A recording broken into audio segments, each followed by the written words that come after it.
All right, ladies and gentlemen, welcome back to another episode of Gridiron Zero's podcast. It's episode 90. Who you got, Al? Ndamukong Suh. I also had a defensive player, Julius Peppers. It's episode 90. We have a jam-packed one for you today.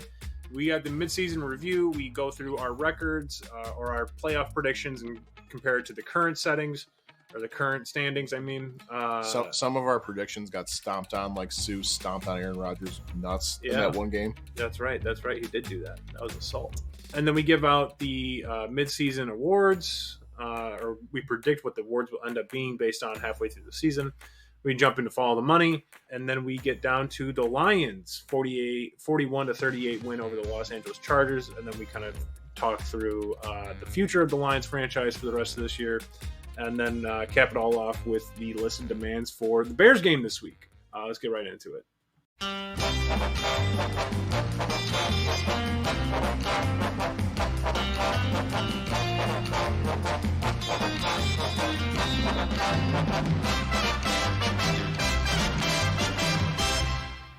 Okay, Al, week 10 in the books. We're a little over halfway through the year.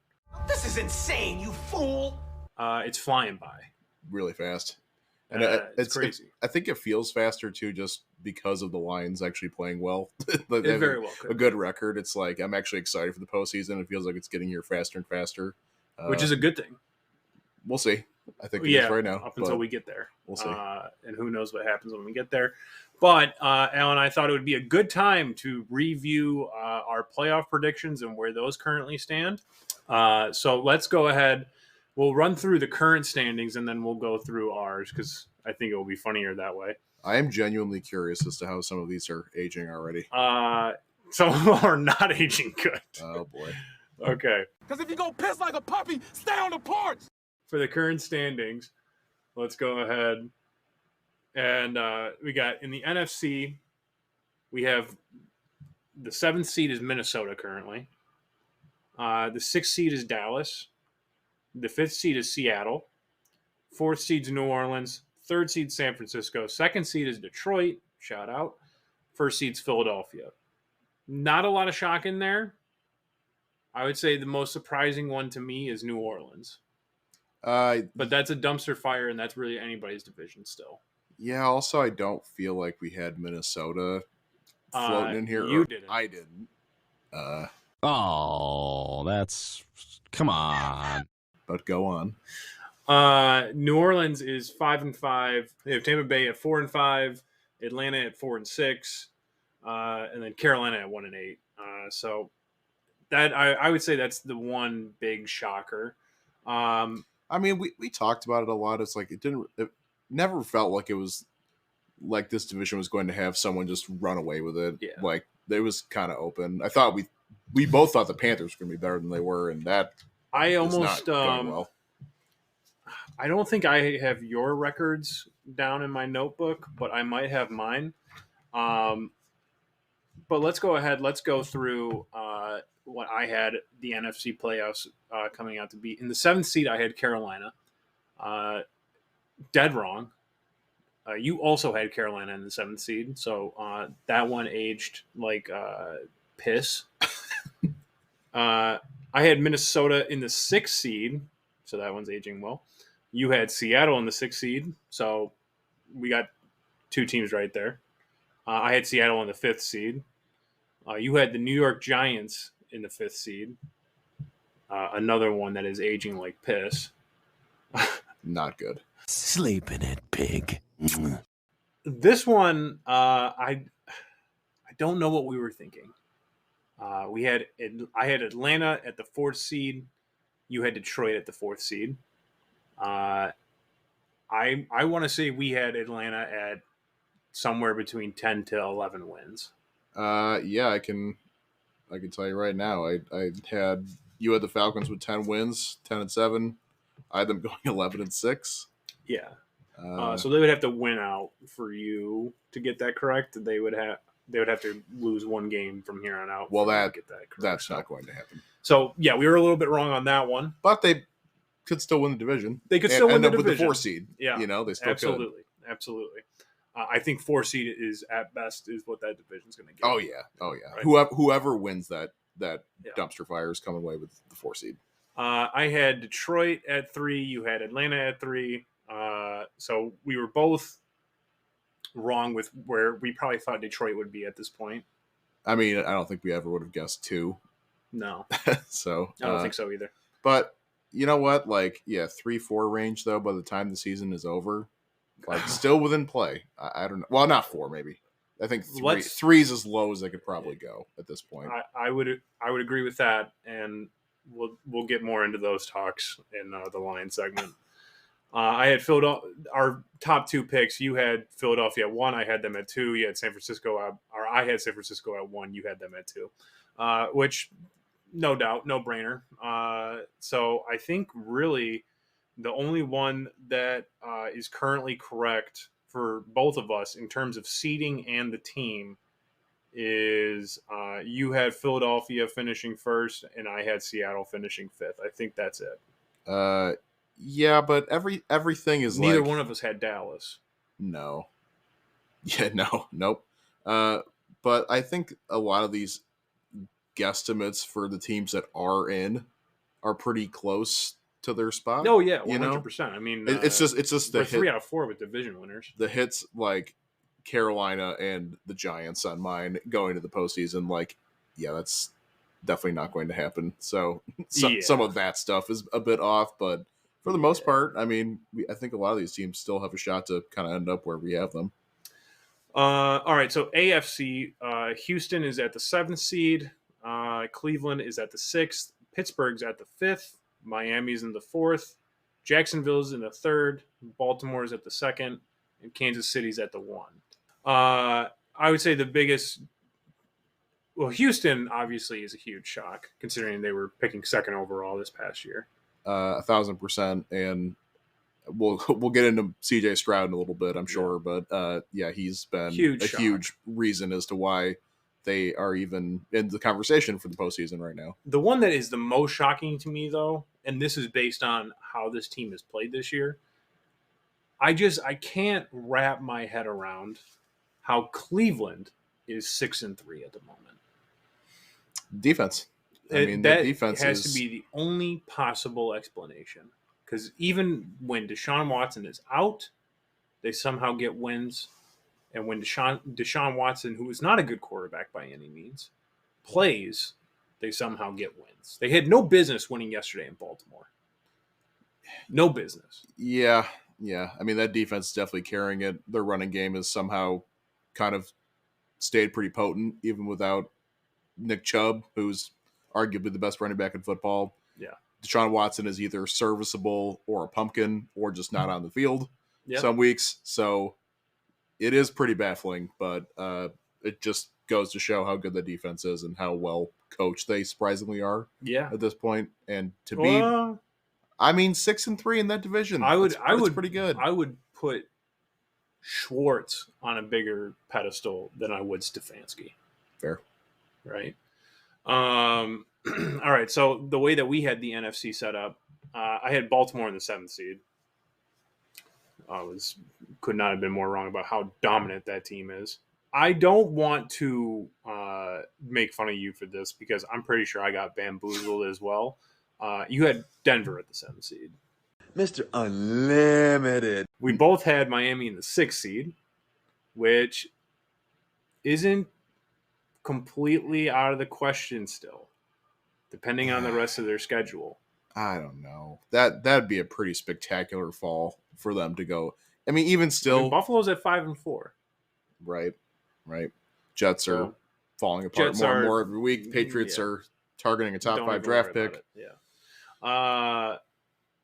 We both had Buffalo at 5, which again, if the Jets don't lose Aaron Rodgers, I feel like we're damn near on spot with this so far. I feel like at this point, flip-flopping Miami and Buffalo would be pretty accurate, but yeah they're close. I had Cincinnati in the 4th seed. That one is looking less and less likely. Hey, you know what? Shout out to me. I didn't even have him making this thing. That's right. You didn't. That is fucking crazy. Wow. I don't remember. I think it was the Burrow injury stuff. I think that's why I was like kind of hesitant on it. You were rightfully so. Well, I said that they were going to trot him out there too soon. They weren't going to be ready. They're going to lose some games early, and they weren't going to be able to have the special magical, comeback sauce they've had the last few years just to squeak in. And it's kind of looking that way because their division's so tough. They're 1-4 in the conference and 0-2 in the division right now. So they have to damn near win out from here. And it's not out of the realm of possibility. No. But because if anyone's going to do it, they got to get going. If anyone's going to do it, it's them. Yeah. But I don't see it. I would say this is right around the time where they start get going. Yeah. Well, losing to Houston at home. I mean, this would have been, 4 in a row, 5 in a row for them? I think it might have been 4 in a row. You had Pittsburgh at the 4 seed, which is not out of the realm of possibilities. They just have to try to catch Baltimore, which they're only 1 game behind currently. It would have been 5 in a row. That whole division might look completely different by the time the postseason gets here. They're all right there next to each other. They're 1 game behind Baltimore, who still has the bye to come up. We both spink to Jacksonville. They're right where we want them to be. We both have them at the 3 seed, and that's currently where they are, and most likely where they're staying, unless Miami gets going. Unless the 49ers broke them this last week. Very possible as well. Then we both had you had the Jets at 2. We both had the same top 2 teams. You had KC at 1. I had KC at 2. I had the Jets at 1. You had the Jets at 2. All right, mine's a little less embarrassing than yours. It's, you know what? Like, I'm not embarrassed by it at all, only because we all know why we said that. And Aaron Rodgers going out just completely ruined that team. Rage, fucking rage. So, yeah, I feel like we did a lot better with the AFC than we did the NFC. If Rodgers were around, maybe this would make a little more sense. Yeah. But I think my only egregious flub on here is probably Denver. And I think I was really kind of just giving them the benefit of the doubt that Sean Payton would come in and kind of fix things, and their division is not as wide open it's not as close as a lot of people thought it was last year. There was like a chance for them to beat out LA and for absolutely the Raiders. But it's crazy to me that the Raiders are currently second in the division. It's ridiculous. And you think about how bad of a fucking season that team has been having. Well, they're in the midst of a turnaround, I guess. I guess so. Wait till they play somebody good, though.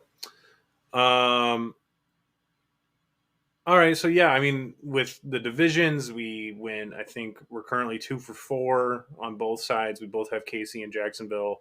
Pittsburgh's not out of the realm for you. Since he has a tall mountain to climb for me, dude. If the Jets aren't winning their division, obviously. If Pittsburgh wins that division, that is the stinkiest division title team I can remember. Honestly, I think my biggest takeaway from looking at my record predictions and looking at what currently is happening is how much I underestimated the AFC North. That whole division is powerhouses. Yeah, but I would say besides Baltimore, they all have their problems. I think Baltimore's the most complete team in there. I think, and they lost yesterday. I know. It's crazy. Yeah, there's some games out like where Pittsburgh's offense looks horrible, and then Cleveland. Some days they don't have Deshaun Watson. Cincy, up and down roller coaster. We're getting Baltimore's the only team where I'm like feeling like they're 100% legit contender. All right, let's switch over to awards.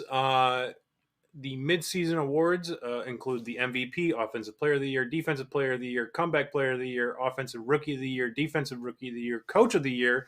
And the NFL doesn't do this, but the NBA does, and I really like this award. So we're tossing in a Gridiron Zeros trademark Most Improved Player of the Year award.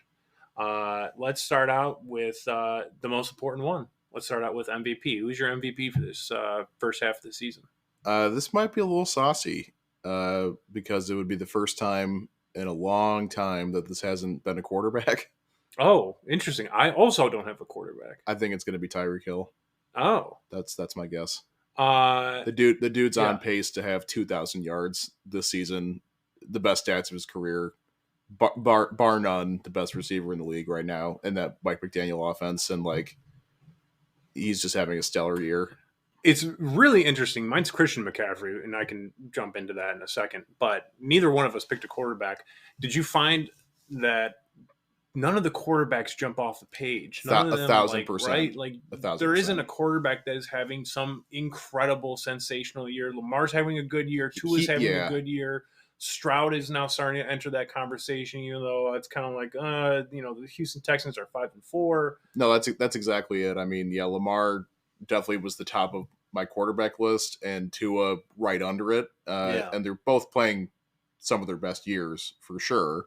And by the way, the CJ Stroud MVP stuff. Like, let's relax on that. Yeah. They're 5-4. I mean, if they make the playoffs and he just has a bananas. He has been playing. He's been playing really good the last couple weeks, and most of his rookie season. But let's cool it. Yeah. So yeah, no quarterback really jumped out to me as they're having, like you said, just that sensational season, unbelievable Patrick Mahomes 2019. But you've got two players here. Yeah. And I like your pick. That are having those kind of years where it's like positional, all-time great years. Yeah, I mean, McCaffrey, he leads the league in rushing, but once you kind of also add to the idea that he is easily one of their best receivers on that team. Yeah. He has just made an incredible impact on the 49ers. And I think he was still playing during that 3-game losing skid, but just they couldn't get it going. I think Debo coming back really helps him, even though they just snapped his 17-game touchdown streak. He had 17 regular season games in a row with a touchdown, which was tied for the NFL all time. Man, they went for it on 4th and goal from the 3-yard line, up 34-3 in the fourth quarter. And it was Debo. No, McCaffrey. Oh, okay. They ran the ball with him 3 times in a row, and then they went for it, up 34-3. Well, it's to add to the record, right? I get it, but God forbid, imagine he fucking goes down, gets tackled weird, fucking busts his ACL. And he's had a lot of injuries. He's a lot of fucking injuries. He's not the most durable player, but surprisingly on the Niners, he hasn't gotten too many. Knock on wood. Makes you question what was going on in Carolina. My offensive player of the year is also Christian McCaffrey. I feel like that just has to go hand in hand. Okay, well, I didn't do that because I feel like if it's a non-quarterback gets the MVP, then it's already pretty shattering. Yeah, you need to have one of those quarterbacks get it. I'm going to say it's Lamar. Yeah, I would agree with that. He played really well this year. He's had a great year, and this new offense that they've designed is really elevated everything good about his game, and he's got a ton of weapons, good defense. I feel like by the time the awards come out, we'll kind of see where their season ends up, and that might have some sway on who the final vote at quarterback for the spot would be. But just guessing right now, he's kind of the guy in my mind. Tua was close, but on top of all his passing stats, he has 481 rushing yards and 5 rushing touchdowns. That's more rushing yards than Jahmyr Gibbs, Najee Harris, Madison, Devon Achane, Kyren Williams, James Conner, Rashad White, Tyler Algier, Alvin Kamara. A lot of running backs. It's pretty unbelievable. It's pretty crazy. So, yeah, I would agree with that. Lamar, he's on top of all that. He's tacked on. He's top 15 in passing yards. He's got 10 touchdowns, 5 interceptions. So a 2-to-1 ratio isn't fantastic. But at the end of the day, Baltimore 7-3 sitting in the 2 seed. And he is a lot to thank for that. Defensive player of the year, I'm going to guess that we have the same guy. I feel like this is unanimous. This is a no-brainer. It's Myles Garrett. Yeah, I thought you were going to be like Aiden Hutchinson. But no, it's Myles Garrett for sure. I mean, he has been just an absolute terror. Surprisingly, not leading the league in sacks. I think for a minute, I think the first month, he's tied. First month of the year, though, I think we'd be crazy to pick anyone but Micah Parsons. But yeah, that's fair. I think Myles Garrett has outpaced him at this point in the year. I'm curious to see where everyone kind of ends up, but Myles Garrett has just had a freakish season so far, and this defense, like we talked about, best in the league for sure. It's keeping a pretty middling offense alive in a lot of games and winning them games in a tough and arguably the toughest division right now in the league. So 11 sacks, 9 tackles for a loss, 2 pass deflections, 4 forced fumbles, 1 fumble recovery. He has been a game wrecker through and through. I think he's blocked multiple field goal attempts. He has been just an absolute monster. I tell you what, looking at Danielle Hunter's numbers now, he's also had an insane year. He's got 14 tackles for losses, 11 sacks, 3 forced fumbles. Really hard to believe that trade deadline like 2 weeks ago, he was like one of the big names. And like, I don't know, the Vikings are in a weird spot, obviously, but like, man, he's having that kind of year. You probably could have cashed in on an older guy like that and gotten some picks. Probably. Offensive Rookie of the Year, I'm going to say it again. This is a no-brainer. We probably had the same guy, CJ Stroud. I think the last 2 weeks here have kind of really made him pull away from everybody else. And if they keep winning a couple more squirrely games, scrappy games, and God forbid they make the playoffs, I mean, I don't see that for them. I still think they're pretty like far away from that, but they're in the conversation right now. He's playing great. He looks amazing. People are raving and raving about the accuracy of his throws. Like, he looks miles better than Ohio State version of himself, and he's doing it with pretty nothing special at wide receiver or skill positions. Like, he doesn't have Noah Brown has been like wide receiver 1 outside of Tank Dell. Yeah, he just doesn't have anyone that's like a Jamar Chase, a T. Higgins, like nothing like that. Christian Kirk, like, so pretty impressive. And a roster that's got plenty of problems and a rookie head coach. He is second in the league in passing yards, 10th in attempts. He had, I think he's top 3 for average yards per pass. He's leading the league in average yards per game. He's got 15 touchdowns, which is top 10. It helps when you're in a shootout. Picks. You're in a shootout every week. Yeah, I mean, that's very true. 15-2. Yeah, I mean, that's 15 touchdowns, 2 picks. He's got a 101.7 passer rating and a 63.2 QBR, which is again top 10. So this is a no-brainer. It's CJ Stroud. Defensive Rookie of the Year, I have Devin Witherspoon. Yeah, same. Yeah. I think he's second in tackles amongst rookie defenders, and he's got 2 sacks and an interception. I believe that one ended up going for a pick 6 too. He's also shown up on numerous highlights, just blowing the fuck up on people. Laying the wood. I fucking love it! I feel like he's added to that Seahawks defense mentality with Jamal Adams and Bobby Wagner and all those guys, and he lays the wood. I mean, that guy is sensational. He's a perfect Pete Carroll, Seattle secondary young star. He is like, he would have thrived in Legion of Boom era, 100%. I will say we were kind of talking about candidates for this before the show, but like, I think if Christian Gonzalez had played the whole year, I just want to know. He might have gotten it. Yeah. Even on that dog water Patriots team. He was the spotlight for that team. And it's super sad that he got injured. Coach of the Year, I tell you what. Feels like a no-brainer to me. Feels like a no-brainer, but I tell you what, the Texans keep going the way that they're going. I feel like D'Amico Ryans might be in that conversation as well. It's the Lions. It's Dan Campbell. Look, if he wins a playoff game for them, it's a shoo-in, 100%. The fact that they're number 2 in the NFC right now, the way this team's playing, we gush about them, we talk about them all the time, but I just don't think it's any question. More historically, like, who's a more interesting candidate to vote for? Like, the team that's kind of bad, the Texans, or the team that's been historically awful forever in the Lions and Dan Campbell. Plus, he's like America's coach and everyone loves him. I think at this point last year, they were like 3. This can't be right. How am I miscounting this so much? I think at this point last year, they were just kind of getting on that streak, right?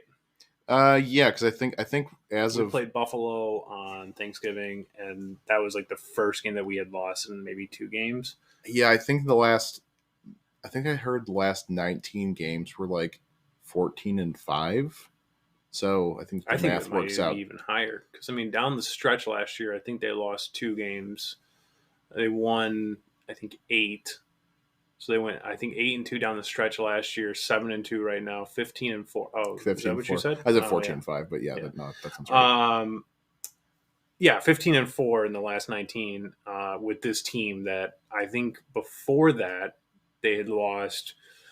Let's see. So if they were 1-8, no, they weren't 1-8. No, they got three wins. They were 1-6, and then so they were 4-19-1 in the previous 20. To turn that from 4-19-1 to 15-4, and basically at the drop of a dime. Well, and we've alluded to it many, many times, but the fact that they took what essentially was a CFL expansion team roster 3 years ago. Yeah. And very short turnaround cut to now you're number 2 in the NFC. I mean, that's about as miraculous as it goes. Yeah. We'll talk more about that in a little bit. For most improved player of the year, I think you'll get a kick out of this. I feel like it's got to go to Mr. Unlimited. What? Look, Mr. Unlimited.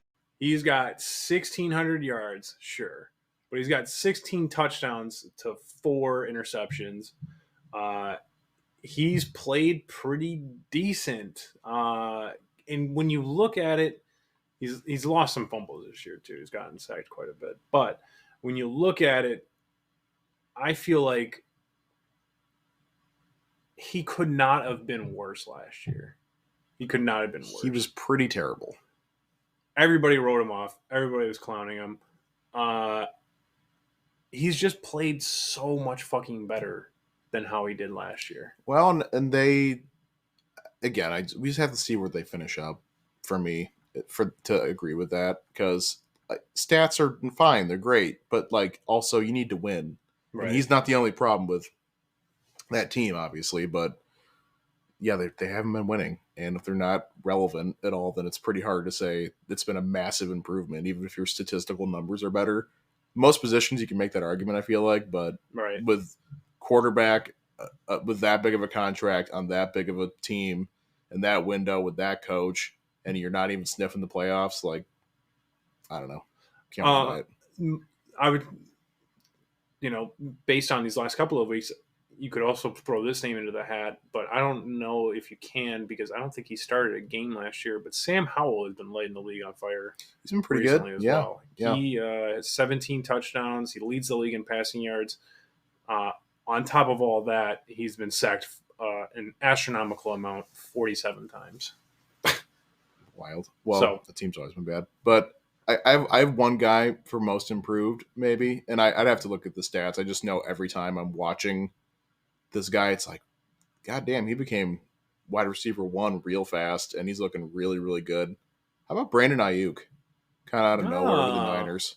I feel like he's eclipsed Debo by a mile at this point. I would agree with that 100%. And I don't know if it's just a Brock Purdy connection thing, but like, yeah, he has looked really good in the last stretch of the season here and towards the end of last year. I remember he was like a first-round pick. It was like, is he going to pan out? Like, yeah, it took him a while to kind of get rolling, and now I feel like we're gonna this offseason coming up. Like, he's probably gonna get a fat contract extension and stick around there. Do they have the cap? Dude, when you find a way, you've got Brock Purdy with the cheapest quarterb's contract in the league. So I don't know, make it work. They're somehow. Paying a lot of fucking money right now. Yeah, he's 14th in receiving yards, and that's with 2 less games played than a lot of these guys on here. At least 1 less game played than a lot of the guys on here. But yeah, no, he's had a fantastic season. I totally agree with that. Comeback player of the year is our last one, right? Yes, comeback player of the year. I feel like you can go a lot of different routes with this. I went with Tua. It's an excellent choice. Yeah. I don't have him, so you should elaborate a little bit. I mean, we've talked about him a lot. He's, had a really good year. I think the biggest hurdle for this team moving forward is going to be beating teams that they'll have to see in the playoffs. Whether it's Buffalo, Kansas City, they meet up with the Eagles in the Super Bowl or something like that.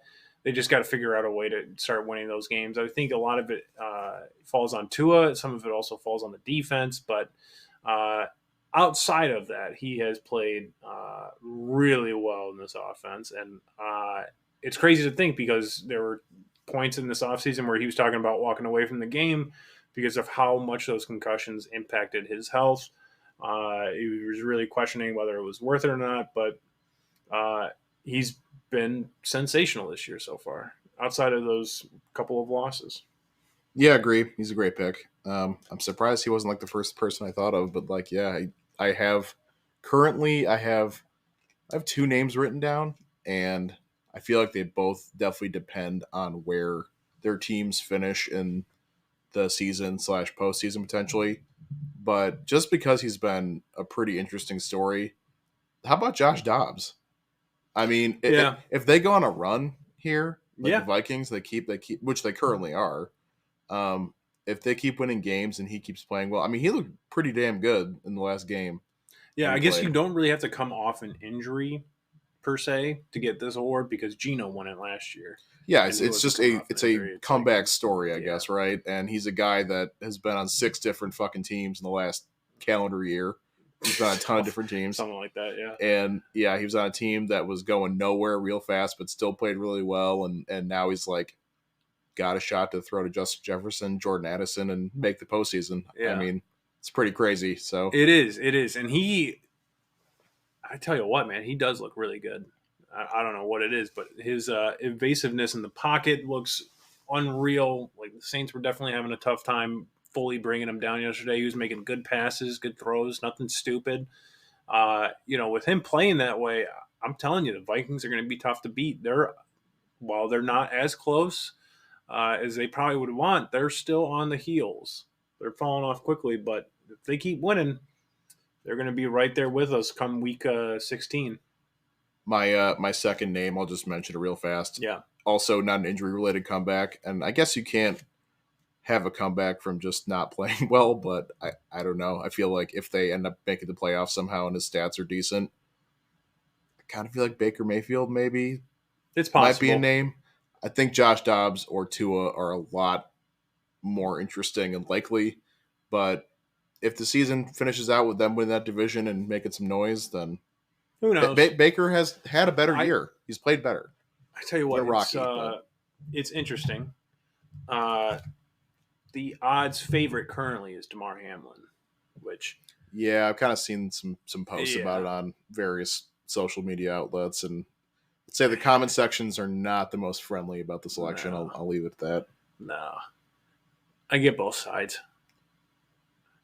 I mean it in the friendliest way possible. I don't think he's played a snap this year. Respectfully, it's not. It's not about playing football. It's a politics thing a little bit to a degree, and he checks that box. Yeah, which is kind of disappointing because I think you do actually have some genuinely interesting comeback stories this year already. Not saying that his isn't miraculous; that he's on the field playing again, but he's not out there as a regular starter making impact plays every game, and it's a little bit of a murky area. It certainly is. All right, on that note, let's talk about Follow the Money. Okay, we did not do Follow the Money last week because there wasn't a show last week, so let me recap week 8 for you guys. We had our bye week. Before our bye week, I gave out over 48.5 in Buffalo and Cincinnati. Fat L. I gave you the Los Angeles Rams. I said with or without Matthew Stafford, give me the LA Rams +3 in Green Bay. L. Turns out Brent Riplin, whatever the fuck that guy's name is dog shit. I think he's on a different team now. I think he got released and is on a different team. Not even kidding. I'll save my third pick for later. Al, you gave out, but let's just leave it at I went 0-3. Al, you gave out Philadelphia -3. Winner. Yep. Kansas City -2.5. Winner. Tampa Bay money line. Almost a winner. They unfortunately fell to the Texans on a last-second field goal. Sorry about that whammy. You know what? That shit pissed me off so bad because it was finally the week that I said, fuck the Texans and we're not doing this anymore. Oh, God, I fucking completely forgot. And a double whammy on that is that in fantasy, I had Stroud on my bench. Again. Let's go. On my bench. God. Oh, God. I still won. I squeaked out by 1 point and I won my game. But, yeah. Finally, my third pick and Al's lock of the week. Yeah. It was the New York Giants going up against the shit-ass Raiders. Rage, fucking rage. Really misread the tell there. Should have known that, they were going to rally around Antonio Pierce and go out there and just piss all over the Giants. Am I in the backpack now or what? Like what? No, it's your first loss. Jesus Christ. What's our record now? The record's to date. I had worked my way back to basically 500, and then I go 0-3. So I'm 11-15-1. Al, you have now made it a close race. You're 10-17. All right. It's a close race for two losers. I want winners. Lock of the week is now 5-4 on the year. Yeah, well, we need to really get going there. All right, the board for this week, the over-unders are Dallas at Carolina, which is set at 42. Tennessee at Jacksonville, divisional battle, that is set at 40. And then Seattle is traveling to the Los Angeles area to take on the Rams. That total is set at 44.5. For the spreads, we have the LA Chargers -3 on the road in Lambeau. Finally, I knew I'd get them in here. Subconsciously, I did this. Arizona travels to Houston to take on the Texans. Texans are currently 4-point favorites against the 2-8 Arizona Cardinals. I'll just spoil this now. I'm not touching it. I don't want either part of that. And then finally, the New York Jets are traveling upstate to Buffalo to take on the Bills. That spread is 6.5 in favor of the home team, the Bills. And then finally, Road Dogs. Pittsburgh is +150 money line at Cleveland this week, a divisional battle. The New York Giants. I ran out of games, Al. I couldn't get anything else in here. New York Giants are +350 on the road in Washington. And then finally, this one I think is the most interesting. Minnesota is +102 at Denver for Sunday Night Football. You know what? The worst part about this board right now is that I feel like two of these juicy picks on here completely dependent on how this Monday night game goes against the Broncos, Bills, and the Broncos. Absolutely, because if like the Bills go out there and smack them, it's like, well, then yeah, fuck yeah, I'm going to take the Jets, like them against the Jets, no problem. But if Denver beats them, it's like, well, Denver might beat the Vikings too. Yeah, it's tough. Absolutely. I tell you what was the fucking point of saying that we could start flexing primetime games in like week 5 if they're not going to fucking enact it? The Lions got one. Well, not really. No, not flexed to America's Game of the Week. Correct. Yes. Why did we have to watch the fucking Jets and Raiders last night? It's abysmal. Why did we flex them the fuck out of there and put the Chargers and Lions in Sunday Night Football? I do agree, but the Lions Kool-Aid drinking, them being another primetime game, might be a little annoying to America as a whole. But I would say they would much rather have that Chargers game than that putrid fucking Jets game. Putrid. And then you're going to give me, granted, Minnesota is great right now, but Denver? Again? Yeah. Well, how come Denver gets all the fucking primetime? Denver sucks. Mr. Unlimited. God almighty, it makes no fucking sense. Al, the board is yours. Okay. This thing is very stinky, but I'm going to go with the over in Jacksonville, Tennessee. Give me money. Money me. Money now. Wow. That's my first one here. Jacksonville getting absolutely smacked in the mouth by the Niners. They need to go out there with their hair on fire, and Tennessee with Will Levis and Derrick Henry. Maybe they make it a game, but the Jags... Derrick Henry usually eats against the Jags, too. Well, that's even better. 40's pretty low, so give me the over. I like that pick, and I like the fact that you did that because I was going to do a kiss pick, keep it simple, stupid pick, and I was going to take the under.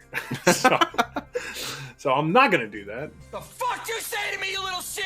Instead, my kiss pick is going to be the Los Angeles Chargers -3 against the Green Bay Packers. Hello, I like money. Okay. I am fully out. I will bet against the Packers until it bankrupts me. Oh, yeah, you know what? That would have been a good one. Would Love have 2 picks this week? I wouldn't be shocked. Look like dog shit. Yeah. He usually does. All right. Well, we're gonna stay. We're gonna stay in the over/unders. I don't like fucking around in here that much. I don't know. I feel like I kind of stay away from these generally, but the rest of the board is scaring me, so I'm gonna stay here. Give me the over. Dallas, Carolina.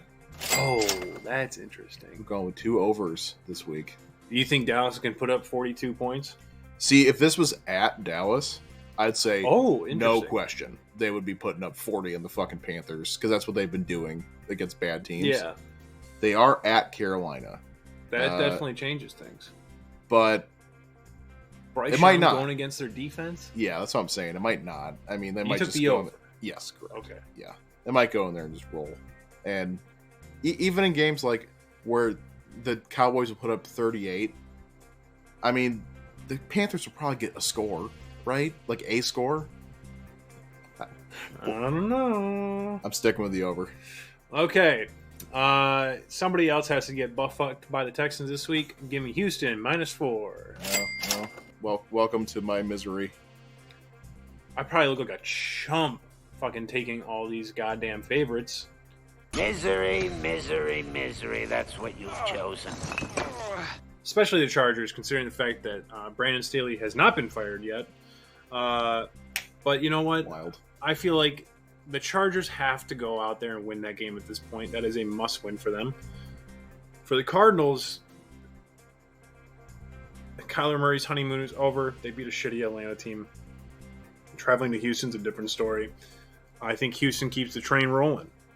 All right, Al, your final pick?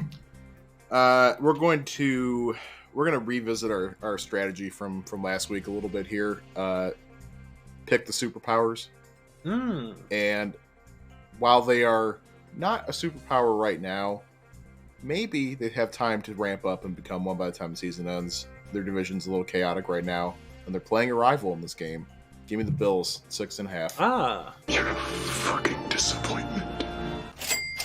Let's see if they can start rounding back into form. They need to win games like this, and the Jets are pretty caca, not very good.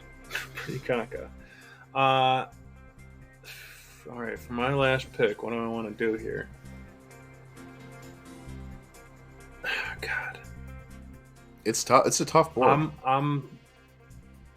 Look at. If they lose, I'm happy. If they win, I'm happy. Unless I go 1-2, and this is the only pick I win. I'm not a doubter in this Vikings team. I'm taking Minnesota money line against Denver in Denver. Tonight's Monday night game really will age will one of shape these things. picks that we just made horribly. One of them. 100%. Josh Dobbs looks too good. Denver, I feel like I haven't seen them in years, truth be told. Last time, I think they were on bye week, but they just beat the Chiefs before bye week. Right? Was that a Thursday night game? That was primetime, no? Yeah. I think so, right? I think it was. Maybe it wasn't. Maybe the Thursday night game was the one that they lost in KC. Don't know. I can't remember. Everything feels like it was ages ago at this point. All right. Well, be sure to stay tuned to the end of the show for my lock of the week as I try to get us back on track. Spoiler, I don't have anything as we are recording this right now. Let's go! Okay. It's time for Lions Talk.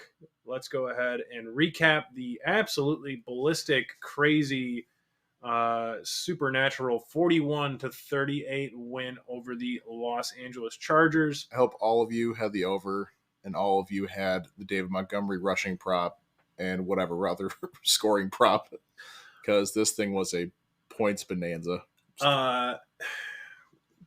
My opinion, I texted our family group chat or the cousins group chat with Al and a couple of our other cousins last night. That was Jared Goff's best game as a Detroit Lion, period. 23 for 33, 333 yards, 2 touchdowns, no picks. Offensive line, phenomenal game. No sacks on Goff. They had no pressures from Ragnow, Penei Sewell, or Taylor Decker, I think. It was fantastic. It was a marvelous offensive performance. And also to mention the fact that he was doing it against one of the guys in the upper echelon at quarterback on the other side. Yeah. Having a real elite quarterback duel with Justin Herbert, who also had a pretty good game. He had the pick. We'll talk about the defense. But yeah. But Goff's game was incredible.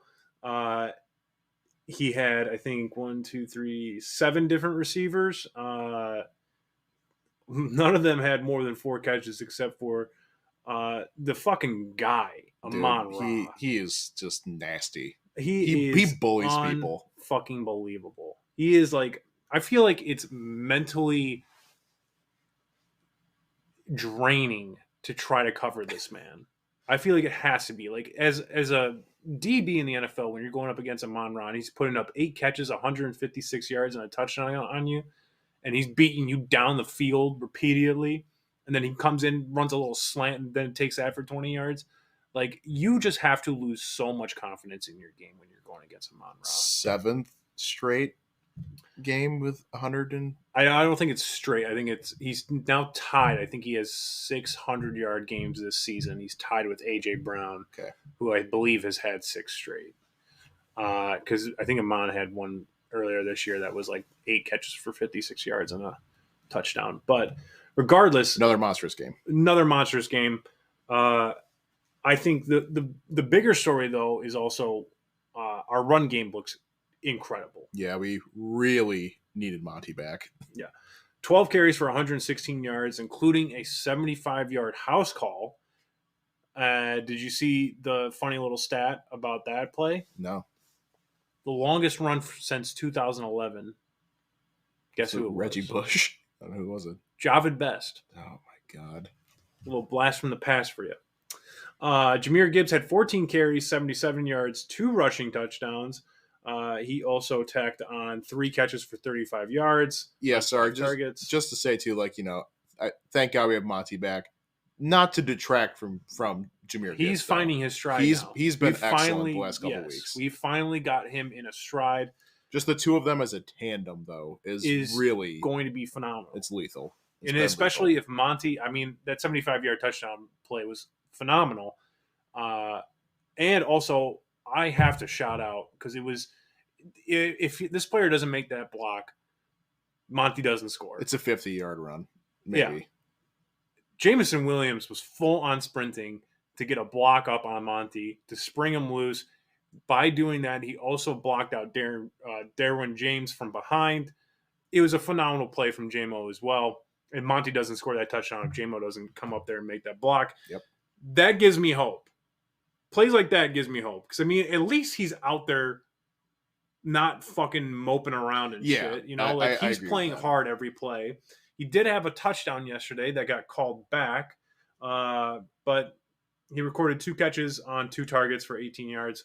I agree with that, but you didn't draft him at 13, 12. Somewhere around there, 14. Top 15 pick to be a blocker. No, we did not. But he's had a couple really good ones this year. You look at the production that Jordan Addison has been able to do.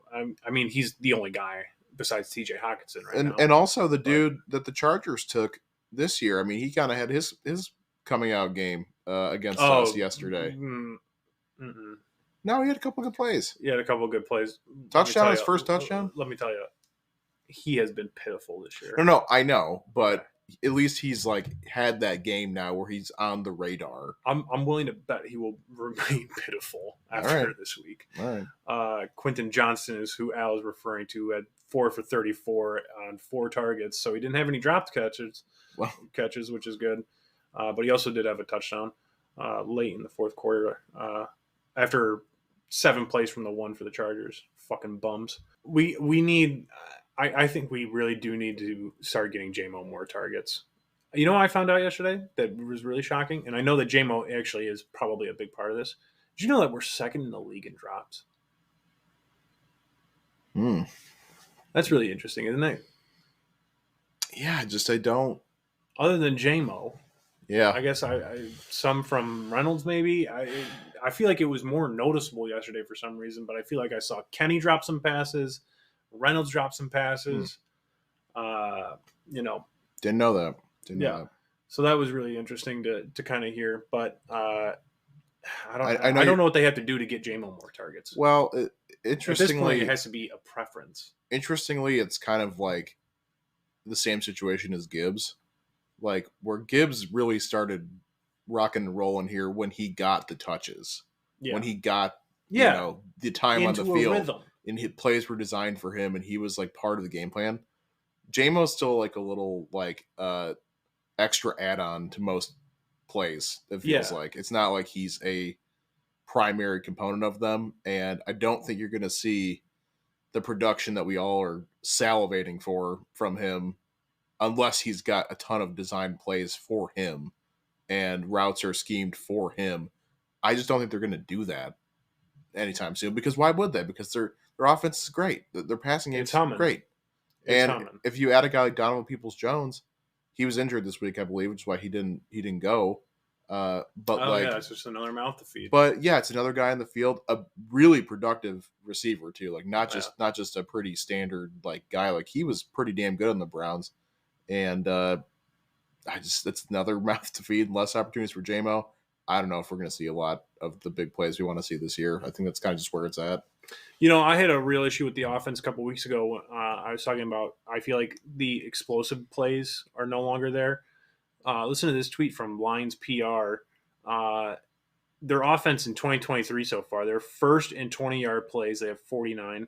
They're tied for first in 20-plus yard touchdowns with 13. They're second in net yards per game at 406.4. They're third in yards per play. They're fourth in net passing yards per game, fourth in rushing yards per game, fourth in touchdowns per game. The offense has been humming. Yeah. And we also have to give some love before we move on to the defense. Got to give some love to the offensive line. Penei Sewell, listen, I mean, this guy's all pro, no doubt in my mind. Tackles with 250 plus pass blocking snaps this season. He's first in pressures allowed at 5. I feel like that he's got the least amount of pressures allowed. I feel like first in pressures allowed kind of, I don't know, sounds counterintuitive, right? Yeah. Tied for first in sacks allowed, 0. Tied for first in QB, God almighty, I cannot speak. QB hurries allowed with 4, and tied for fourth in QB hits allowed with 1. I feel like a lot of the PFF and ranking people, I think we've seen the Lions offensive line slowly climb to the number 1 spot this year. Yeah. Which I feel like, by the way, they battle with the Eagles. I know that we're homers, but I feel like coming into this year, it was a no-brainer. This team was number 1 O-line. I think the Eagles and them are 1A, 1B, and I know the Eagles have Jason Kelsey and Lane Johnson, but and their right tackle is really good too. Frank Ragnow is pretty damn good. Taylor Decker's pretty damn good. They are 1A, 1B, and with time will become 1A because those guys are not going to play forever. Yep. So, all right, now let's switch over to the defensive side of the ball because boy, oh boy, was it putrid. Do we need to stick on it that long? I mean, this game was a shootout. It was. There's not a lot to like here. A lot of sloppy penalties too. Like a ton of those sloppy penalties. Some penalties that you look at it and you're like, you're not calling that against 31 other teams. Oh, 1,000%. Yeah, it felt very classic. The one on 4th and goal, it was Sutton's second pass interference play, which really, the first one was up for debate. The second one was just atrocious. They're not calling it against 31 other teams. I'm out of that mindset at this point where I'm just blaming the refs for everything. It was some bullshit penalties. There were some soft calls. There was a roughing the passer call that was bullshit. Like that. Well, that one's bullshit because of the way that the rule is. Like, you cannot, no matter what the quarterback is doing, you cannot touch their helmet. I mean, yeah. He was actively throwing the ball, which is why I was like, having a problem with it. But I know what you mean. No, even when he's throwing the ball, you just period. You cannot touch the quarterback's helmet, which is stupid. No sacks on the play. This is my biggest thing with the defense right now. We get very little pressure from rushing 4, and when we do, for some reason, these motherfuckers cannot wrap the goddamn quarterback up. We had no sacks. We had a couple against, we can't get athletic quarterbacks. I'm not saying scramblers, because Justin Herbert, he's athletic, but he doesn't scramble around like Lamar does. I mean, he can, though. He can, absolutely. He's but he mobile. doesn't for the most part. It's just like, as soon as they get a remotely amount of pressure on him, for some reason, the quarterbacks are just able to step right up out of the pocket. You've seen it a ton of times with Lamar, Justin Fields, with Geno Smith, even, like, maybe not as much this year, but with Geno, but yeah, he still hit his over. Definitely see it. His over prop. I feel like the defensive line should have been addressed. I don't put it so much on the secondary. There were breakdowns, which I put on Aaron Glenn. The 4th and 1 play that Keenan Allen took to the house from like 40 yards out, that one was so fucking insanely obvious. I don't know why they didn't think that they were just going to let Keenan Allen run down the field on that play. It might have been the best game I've seen him have in a long time. Yeah, he fucking went absolutely crazy. He had 11 catches on 14 targets for 175 yards, 2 touchdowns. Got injured at one point and came back and still tore them up. Yeah. Anzalone had a good game. I mean, he had 9 tackles. He was making some plays. I think he was large part in helping Kirby Joseph. No, wait, was it Jerry? No, it was Kirby, right? Sorry. Kirby Joseph get that interception, which was a great play by Kirby. But other than that, like, there were no real highlights. Right? Yeah, I mean, it just wasn't. It was just lowlights. It wasn't a defensive game for either team. I mean, no, and you just got away from, and that happens. You see this sometimes. Yeah. You see this sometimes with high level teams. It's just like it becomes a points bonanza. Like, we held, I think, the Raiders to 7 points when we played them on Monday Night Football. Again, that was Jimmy Garoppolo, but it's like, we were going against a great quarterback. We got to figure out how to try to minimize these great quarterbacks that we go up against. Yeah, I think that the week 1 Kansas City game, that was a perfect scenario. They were ready to really try and maintain Pat Mahomes, and it also helped that there was no Kelsey and their wide receivers dropped a fuck ton of passes. Right. So they were ready, but I really do feel like, just unfortunately, with the way that this team is this season, the way that this defense is and this offense is, these marquee games that we're going to get into, they're going to be this. Yeah, they are, and it's going to be a track. I hope it's not going to be like it was against the Ravens. It's going to be a track meet against most of the better teams that we play. I feel like, especially as the postseason's kind of inching near and near, and when we get to the postseason, that's definitely what it'll be. Yeah. Here's the concern, I think, moving forward. The quarterbacks that we've beaten this year: Patrick Mahomes, fantastic. Desmond Ridder, Jordan Love, Bryce Young, Baker, Garoppolo. Stinky. Herbert. Phenomenal. The rest of those wins, those guys are not good quarterbacks. You know what? I didn't really think about it, but it eerily reminds me of another team, and they annoy me to no end. The one who got a massive win this last weekend against the New York Giants. Oh, Dallas. The quarterbacks that we're facing for the rest of the year, Justin Fields, maybe. Justin Fields slash Tyson Badgett. Jordan Love. But what a time we got Tyson Baguette and Tommy Meatball. Tommy Meatball. Oh God, poor kid. Yeah, they're not winning another game. Derek Carr or Jameis Winston, one of the two. Most likely Justin Fields by that point. Russell Wilson, probably most improved player of the year. Josh Dobbs, Dak Prescott, Josh Dobbs. There's one quarterback. You know, we can say all we want about Dallas. That game, I feel like we're going to get the fucking piss beat out of us. I think, I don't feel that way. I don't feel that way. I don't know. On the road, Dallas is so good against frauds and terrible teams. Against competent teams, they've struggled. Even if it's at Dallas, that's the only part of it that worries me a little bit because they're playing really good at home. And they get a lead, they just start rolling. So here's my thing. The Lions are 7-2. We're second seed. You just heard me run through the rest of our year. We don't face another team with a winning record until week 16. We very well could take over the number 1 seed. Shockingly, yes. It's because you hear Philadelphia's schedule coming up. They are at Chiefs versus Bills versus 49ers, at Dallas, at Seattle, and then they got Giants, Cardinals, Giants. So they have a 5 game stretch of 3 juggernauts and then 2 good teams. So we could very well get the number 1 seed.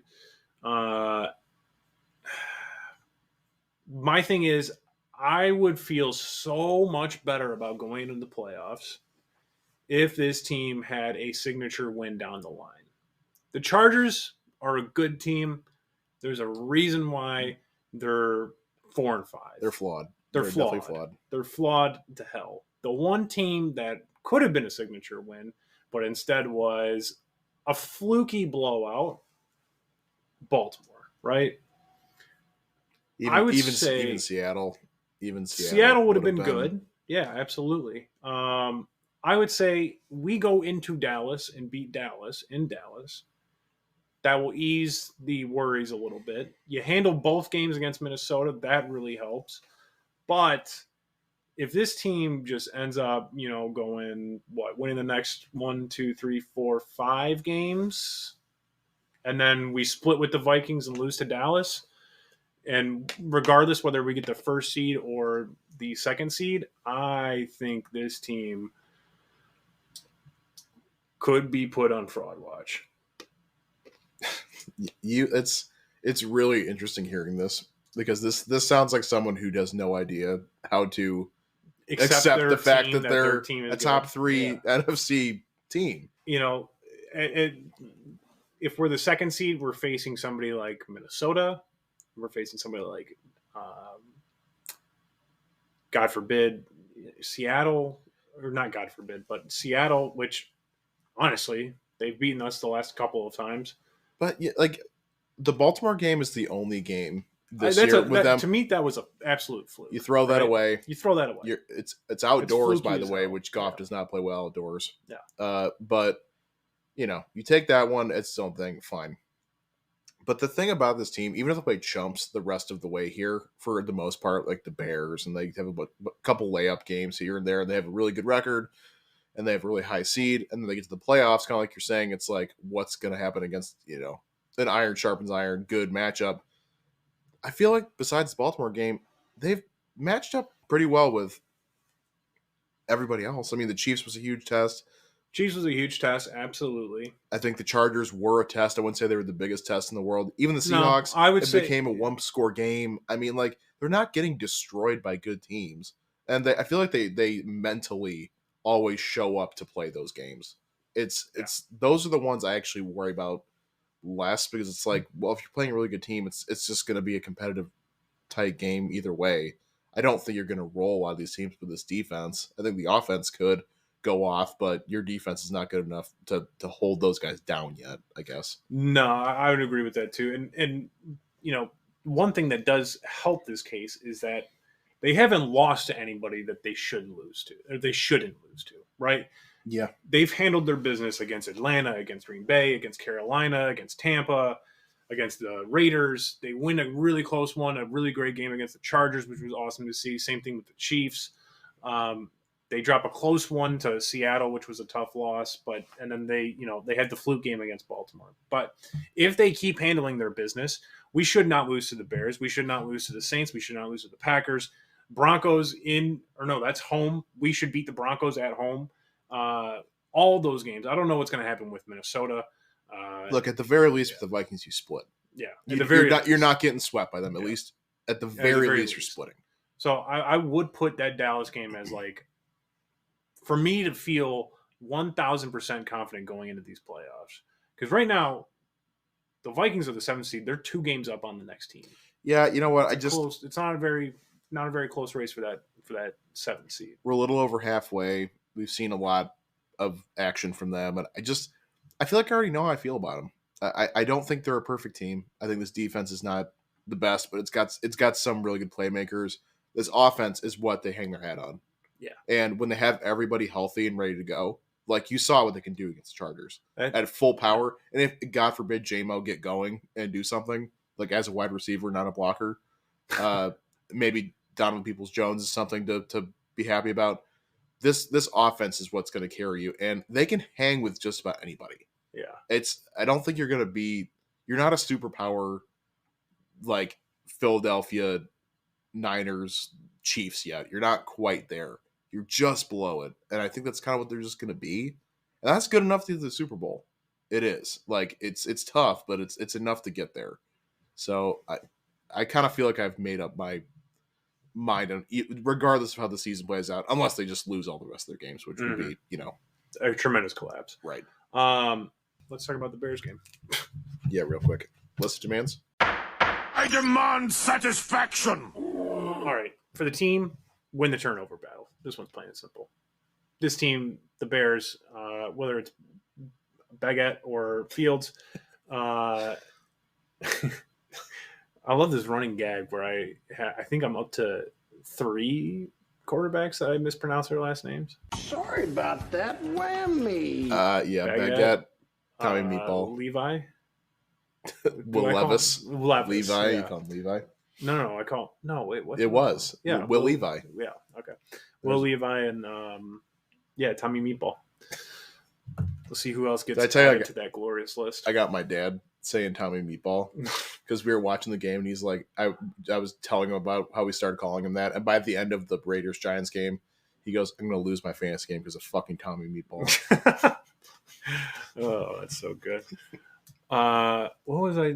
Oh yeah, all right. Bears game. Yeah. All right. So win the turnover battle.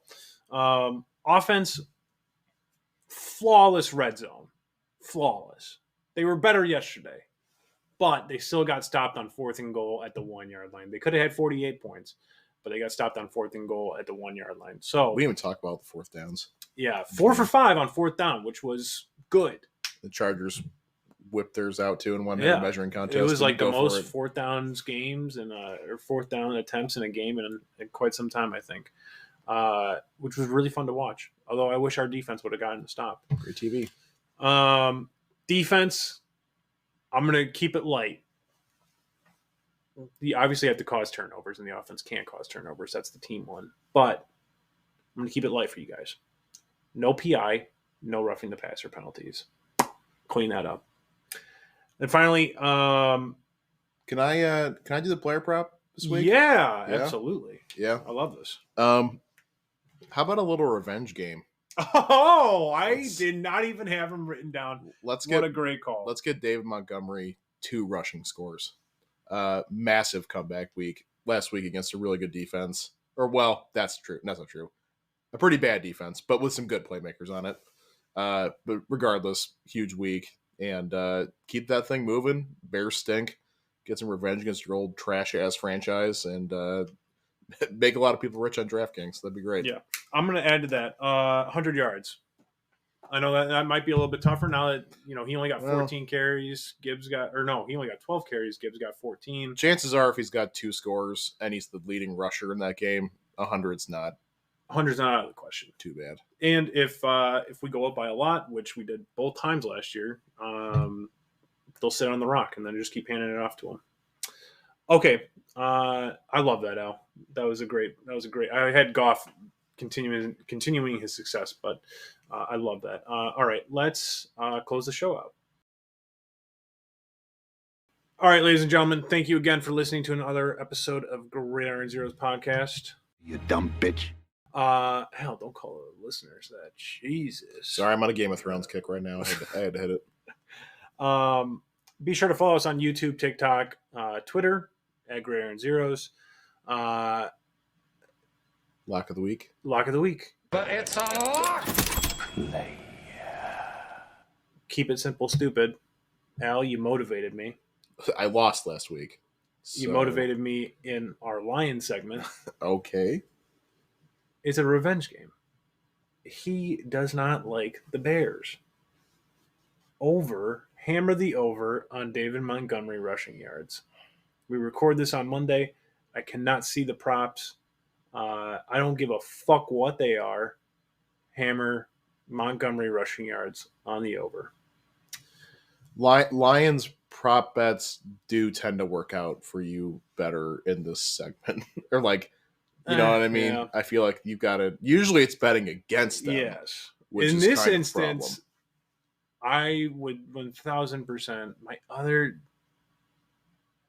I have gotten out of that this year for the most part. There were a couple games early on this year that I did that, but if I could give out an alternate lock of the week, it would be Justin Fields over on rushing yards. If he's playing. let's not do that. Yeah, let's not do that. So over David Montgomery rushing yards. That's the lock of the week. By the way, also in the spirit of last week's lock of the week, because we had a pick that was on Follow the Money that was similar to what lock of the week ended up being, even though it was a giant disaster. Good. That's you got to hit something on the board. Anyways, that's all I got. Let's get out of here. All right, ladies and gentlemen, we'll catch you on the next one. Be sure to make good choices, good decisions. Later.